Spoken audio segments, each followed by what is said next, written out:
नमस्कार मैत्रिणींनो, 25 जानेवारीला आहे षष्ठीला एकादशी आणि एकादशीचा उपास श्री हरी विष्णू आणि महालक्ष्मीला समर्पित आहे. ह्या दिवशी तिळाचं दान केलं जातं आणि तीळ हे 3 प्रकारचे असतात. विष्णूच्या घामाने तिळाचं उत्पत्ती झाली. तिळाच्या लाडूचा भोग श्री हरिविष्णूंना समर्पित केला जातो. एकादशीचा उपास केल्याने धनाची प्राप्ती होते. एकादशी केल्याने मानसन्मान प्रतिष्ठा मिळते.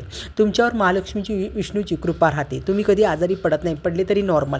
आयुष्यात सुख वैभव जीवन चांगले जगता. एकादशीला ज्यांना उपास नाही त्यांनी कृपया करून या दिवशी भात खाऊ नये. या दिवशी भाताचा त्याग केला जातो. लक्ष्मी विष्णूची पूजा केली जाते. खूपच महत्त्वपूर्ण आहे एकादशी. या दिवशी काही मनोकामना पूर्तीसाठी विशेष उपाय केले जाते.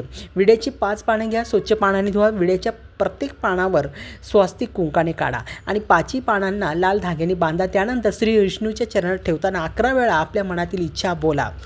एकादशीला जे पण आपण कार्य करतो, प्रार्थना करतो, ते 11च्या संख्येने केल्याने विशेष महत्त्व आहे.